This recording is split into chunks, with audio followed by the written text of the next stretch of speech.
Die Themen im heutigen Zocker-Lounge-Wochenrückblick sind: Tempest Rising Spielerzahlen ernüchternd, große Singleplayer-Mod für Command & Conquer, Dungeons & Kingdoms angekündigt, Meilenstein für Sanctuary Shattered Sun, Roadmap-Update für The Riftbreaker, Pioneers of Pagonia Meet and Greet auf der Gamescom und erste Reviews zerpflücken Stormgate regelrecht.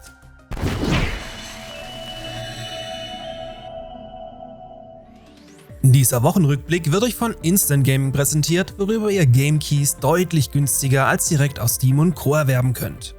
Aktuell ist bei euch Norlancer gefragt, welches ihr bei Instant Gaming für 19,40 € zum absoluten Tiefpreis abstauben könnt. Außerdem geht das monatliche Gewinnspiel in die zweite Runde, in welchem der Sieger sich plattformübergreifend ein Spiel seiner Wahl aussuchen darf. Und das Beste natürlich, mit einem Kauf über meinen Partnerlink unterstützt ihr zudem diesen Kanal hier massiv.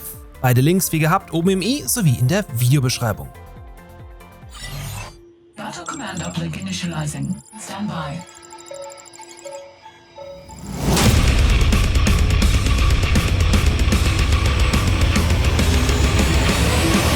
Vergangene Woche habe ich euch bereits das aktuelle Feedback zum inoffiziellen Command & Conquer Nachfolger zusammengefasst.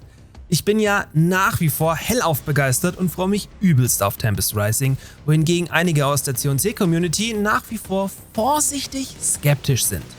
Jetzt wissen wir, dass die für 3 Tage verfügbare dritte Demo 29.000 Mal heruntergeladen wurde und ja, das sieht mir auf den ersten Blick gut aus. Tempest Rising ist nämlich eine sogenannte Double-A-Produktion, an welcher roundabout 100 Mitarbeiter durchgehend beteiligt sind. Also alles andere als ein Indie-Projekt und dementsprechend später auch zwingend auf gewisse Verkaufszahlen angewiesen. Mit dem Fokus auf die Command & Conquer Community hat man auch vermeintlich ein Millionenpublikum angesprochen, was eigentlich auch das Wishlist-Ranking mit einem sehr guten Platz 58 widerspiegelt. Jetzt ist die Frage, ob das Interesse nach der Neverending Story um den Release mittlerweile abgeflaut ist oder die Demo einfach nur nicht richtig kommuniziert wurde. Denn bis auf 2-3 kleinere Infohäppchen war es dieses Jahr bisher beängstigend ruhig um den Titel. Tempest Rising soll irgendwann dieses Jahr erscheinen und noch vor Release eine Beta-Phase durchziehen, zu der die Infos demnächst eintrudeln müssten. Ich halte euch hier natürlich auf dem Laufenden. Nein, nein, ich will weitermachen.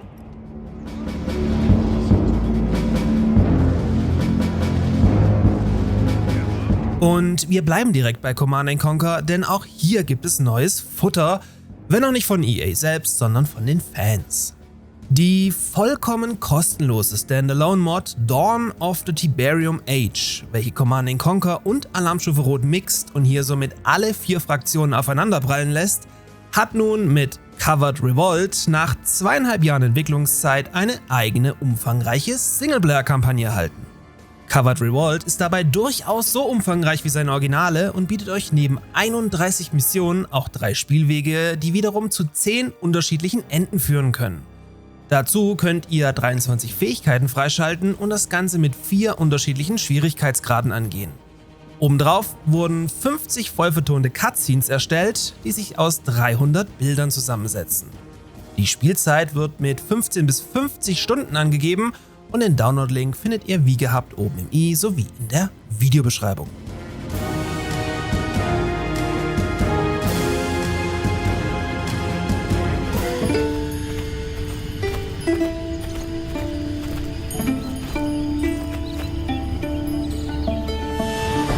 Aus dem Nichts wurde diese Woche auch Dungeons & Kingdoms angekündigt. Mit einer Mischung aus mittelalterlichem Fantasy, hübscher, simpler Grafik, Management-Simulation und Rollenspiel möchte man euch hier zum einen bauen lassen und euch zum anderen ein spannendes Abenteuer bieten. Ihr landet klassisch mit einer kleinen Gruppe von Flüchtlingen an einer unbewohnten Küste und zieht dann von einem kleinen Dörfchen bis zur ausgebauten Festung eure neue Heimat hoch. Neben dem Baupart klopft ihr euch in Dungeons mit Monstern, um euren Charakter zu leveln und schaltet so dann auch neue Technologien frei. Viel mehr ist leider noch nicht bekannt, gut möglich aber, dass es bereits in den nächsten Tagen zur Gamescom mehr Infos geben wird.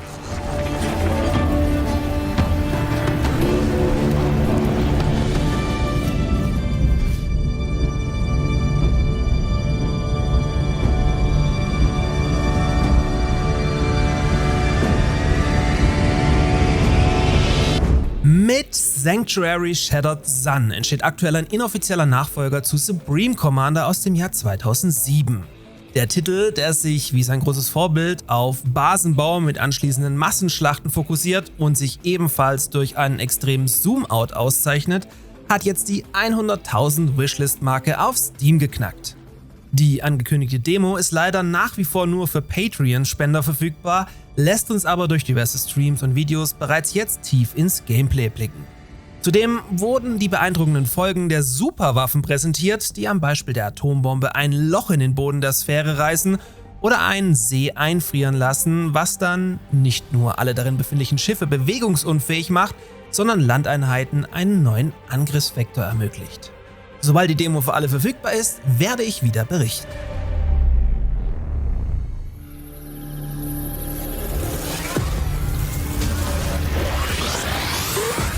Riftbreaker Ashley reporting successful jump procedure.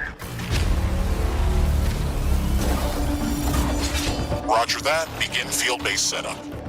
Weiter geht's mit The Riftbreaker, welches uns eine neue Roadmap präsentiert hat. In The Riftbreaker landet ihr auf einem fremden Planeten voller Gegner und müsst euch in bester Tower-Defense-Manier Gegnerwellen stellen. In all dem Getummel baut ihr aber auch nach und nach eure Basis auf, natürlich mit Verteidigungstürmen und Mauern. Hört sich simpel an, ist aber durchaus komplex und hält euch auch lange bei der Stange.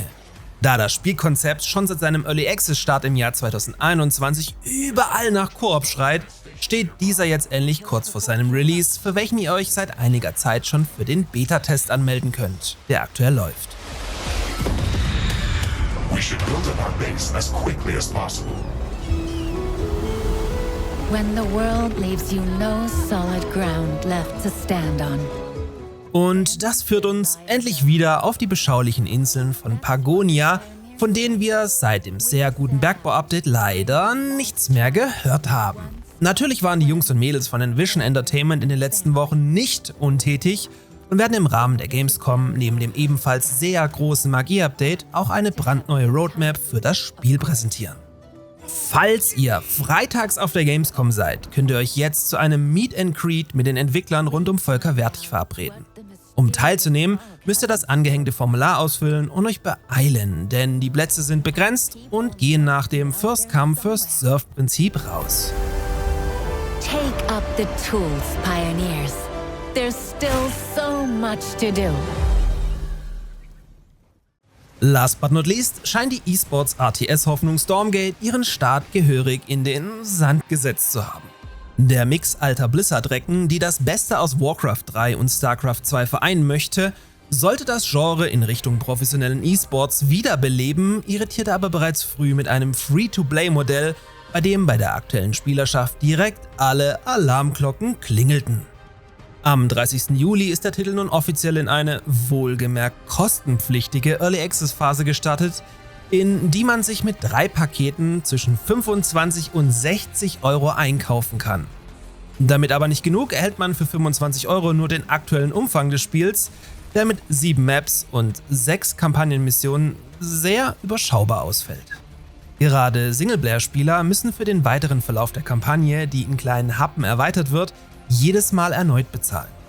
Wäre vielleicht noch verkraftbar, wenn das Vorzeigbare überzeugen würde. Aber auch hier gehen die Meinungen nicht nur weit auseinander, sondern sind zumeist eher sogar negativ, was auch ein ausgeglichenen Ranking auf Steam widerspiegelt, was eigentlich schon der Sargnagel für den Titel sein könnte. Kritisiert wird nämlich eine belanglose und leblose Kampagne, schwache Animationen, mittelmäßige Grafik trotz Unreal Engine 5 und vor allem das Balancing zwischen den Fraktionen, was scheinbar noch gar nicht funktioniert.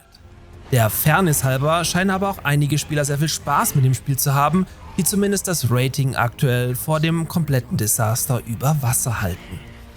Mich würde mal eure Meinung zu Stormgate interessieren. Schon reingezockt? Wie gefällt es euch? Gerne mal in die Kommentare damit. Checkt auch mal meinen Partner Instant Gaming ab und in diesem Sinne kommt gut in die neue Woche. Bis zum nächsten Mal.